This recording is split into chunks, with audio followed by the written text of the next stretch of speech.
Good morning. Chapter 6 of Healing the Child Within. The Dynamics of Shame and Low Self-Esteem. Thank you. Shame or low self-esteem play a major role in the stifling of our child within. Shame is both a feeling or emotion and an experience that happens to the total self, which is our true self or child within. It is also a dynamic or process that happens to us, especially when we are unaware, and sometimes even when we become aware of the truth about many of the aspects of our shame. Growing up in a troubled or dysfunctional family is nearly always associated with shame and low self-esteem in all members of the family. Only the manifestation of shame vary among the family members. We each adapt to shame in our own way. The major similarity is that nearly everyone will be codependent and operate primarily from their false self. We can thus describe the troubled or dysfunctional family as being shame-based. Guilt. People often confuse shame with guilt. While we feel both, there is a difference between them. Guilt is the uncomfortable or painful feeling that results from doing something that violates or breaks a personal standard or value, or from hurting another person, or even from breaking an agreement or a law. Guilt thus concerns our behavior, feeling bad about what we have done or about what we didn't do that we're supposed to have done. Like most feelings, guilt can be a useful emotion to help guide us in our relationships with ourselves and with others. Guilt tells us that our conscience is functioning. People who never experience guilt or remorse after transgressions have difficulty in their lives and are classically said to have an antisocial personality disorder. Guilt that is useful and constructive we call healthy guilt. We use this kind of guilt to live in society, to resolve our conflicts and difficulties, to correct our mistakes, or to improve our relationships. When guilt is detrimental to our serenity, our peace of mind, and our functioning, including our mental, emotional, and spiritual growth, we call it unhealthy guilt. People from troubled or dysfunctional homes or environments often have a mixture of healthy and unhealthy guilt. Unhealthy guilt is usually not handled or worked through and lingers on, at times becoming psychologically and emotionally disabling. Our responsibility may also be survivor guilt, wherein the person, our responsibility to family overcomes our responsibility to our true self. There also may be survivor guilt, wherein the person feels guilty, unworthy for leaving and abandoning others in a troubled environment or surviving in life after others have failed. We'll go into more detail about that in Chapter 7, so continue to listen. Guilt can be relieved substantially by recognizing its presence and by working through it. This means that we experience it and discuss it with trusted and appropriate others. In its simplest resolution, we may apologize to the person whom we may have harmed or deceived and ask for their forgiveness. In its more complex forms, we may have to talk about the guilt in some more depth, perhaps in group or individual therapy. Guilt is often easier to recognize and resolve than shame. Shame. Shame is the uncomfortable or painful feeling that we experience when we realize that a part of us is defective, bad, incomplete, rotten, phony, inadequate, or a failure. In contrast to guilt, where we feel bad from doing something wrong, we feel shame from being something wrong or bad. Thus, guilt seems to be correctable or forgivable, whereas there seems to be no way out of shame. Our child within, or true self, feels the shame and can express it in a healthy way to safe and supportive people. Our codependent or false self, on the other hand, pretends not to have shame and would never tell anyone about it. We all have shame. Shame is universal to being human. If we do not work through it and then let go of it, shame tends to accumulate and burden us more and more until we have even become its victim. In addition to feeling defective or inadequate, shame makes us believe that others can see through us, through our facade, into our defectiveness. Shame feels hopeless, that no matter what we do, we cannot correct it. We feel isolated and lonely with our shame, and though we are the only one who has the feeling. What is more, we must say, I am afraid to tell you about my shame, because if I do, you'll think I'm bad, and I can't stand hearing how bad I am. And so not only do I keep it to myself, but I often block it out or pretend that it is not there. I may even disguise my shame as if it were some other feeling or action, and then project that onto other people. Some of these feelings and actions that may mask our shame include anger, resentment, rage, blame, contempt, attack, control, perfectionism, neglect or withdrawal, abandonment, disappointment, and compulsive behavior. And this is another quote, so I'm going to do a little bit of a voice. And when I feel or act out in any of these disguises, it serves as a useful purpose to my codependent self, or false self, acting as a defense against my feeling of shame. But even though I may defend myself well against my shame, it can still be seen by others. When I hang my head, slump down, avoid eye contact, or apologize for having needs and rights, I may even feel somewhat nauseated, cold, withdrawn, and alienated.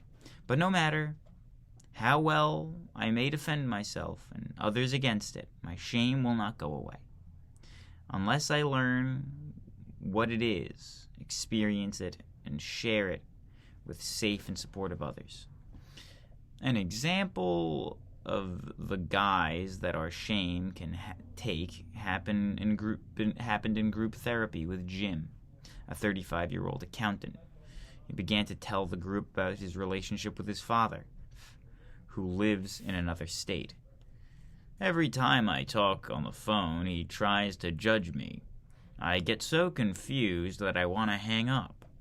Jim talked more about the interaction, how he interacted with the group, who asked him what his feelings were coming up for him right now. He had some difficulty being aware and identifying his feelings, and made little eye contact with the group. I'm just confused. I always wanted to be perfect around him, and I never could do it to his satisfaction. He talked further, and the group asked him again what feelings were coming up for him now. I feel some fear, some hurt, and I guess I'm a little angry.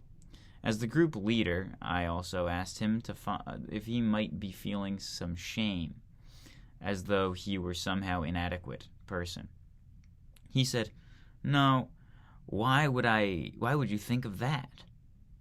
I pointed out that his drive to be perfect, his avoidance of eye contact, and the way that he describes his relationship with his father suggest to me that he was describing the feelings of shame.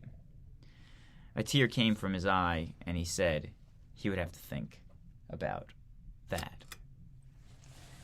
Where does our shame come from? Our shame seems to come from what we do with the negative message, negative affirmations, beliefs, and rules that we hear as we grow up. We hear these from our parents, parent figures, and other people in authority, such as teachers and clergy. These messages basically tell us that we are somehow not all right, not okay, that our feelings, our needs, our true self, our child within is not acceptable. Over and over you hear messages like, "Shame on you. You're so bad.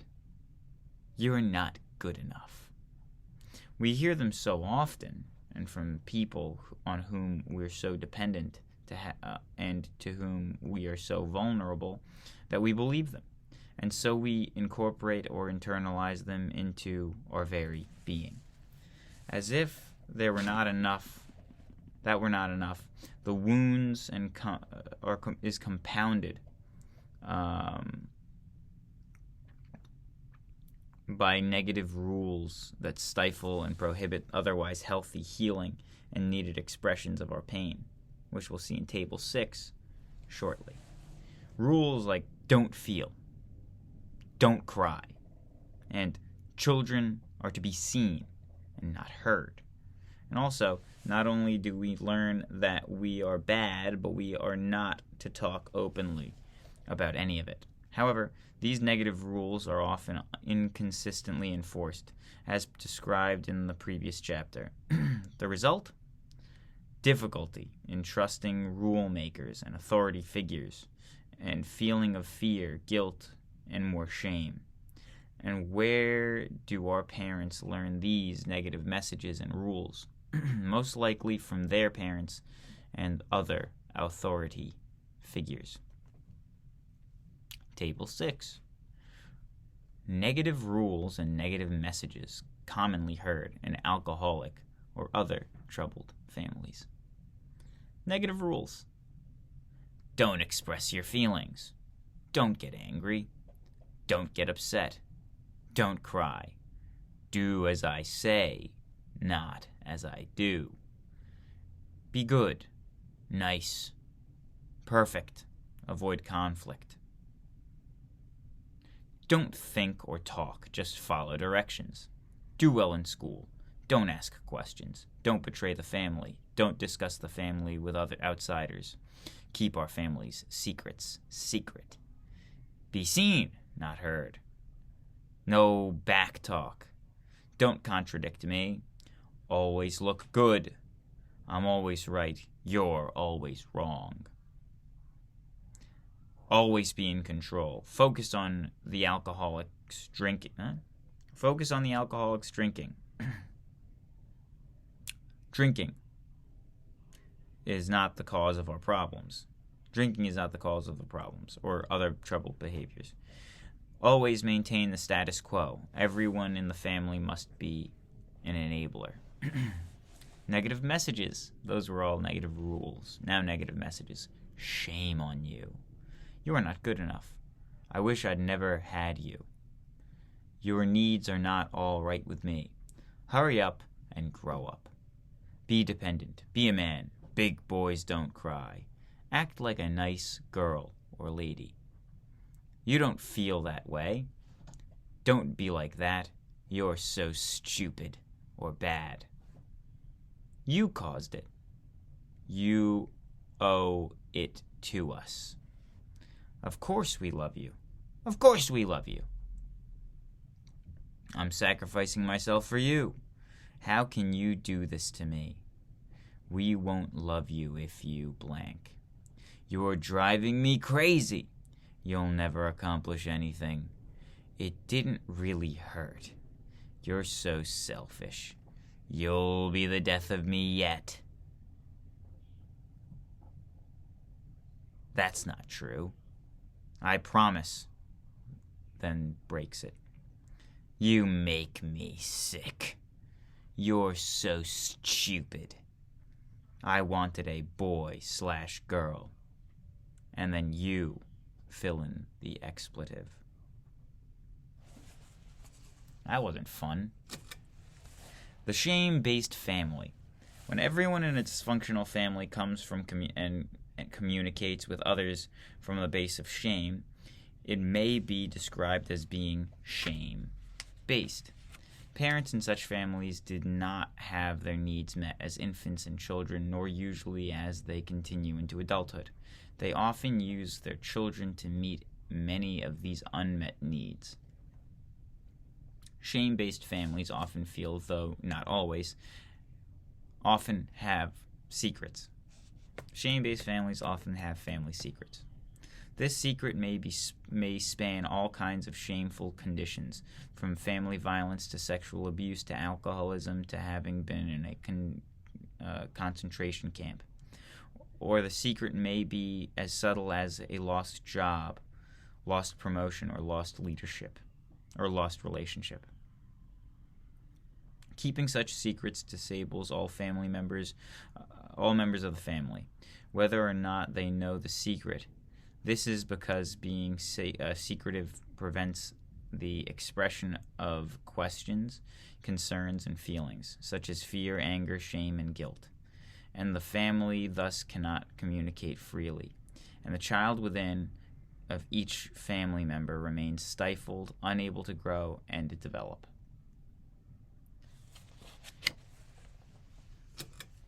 Boundaries. Paradoxically, even though the family may communicate poorly as members, its members are nonetheless highly connected emotionally and through denial of and loyalty about keeping the secret. Often one or more members are dysfunctional in some capacity, so other members take on their roles. Everyone learns to mind everyone else's business one way or another. What results is a group of family members who are enmeshed, fused, or who have invaded or even overtaken the other's boundaries. The boundaries of healthy and individuated people schematically look something like the following. The boundaries of healthy and individuated people schematically look something like this. Casual acquaintances are close, but only touching. Close friendships are like a Venn diagram. And I'm going to show you this in a second. I'm just looking at it so I can understand it myself. Intimate relationships.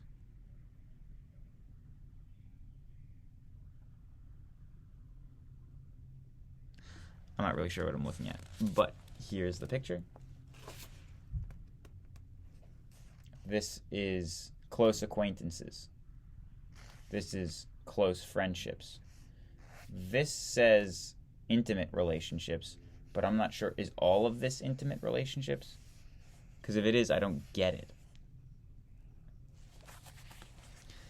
Healthy relationships are open, flexible, allow fulfillment of others' needs and rights, and supported the mental, emotional, and spiritual growth of each person.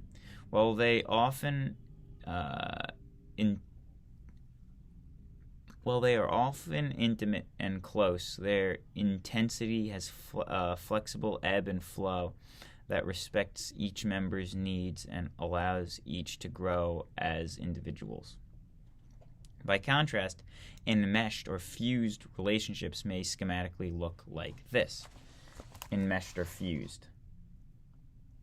So it seems like there's too much overlap. Or in other cases of troubled and dysfunctional families, like this.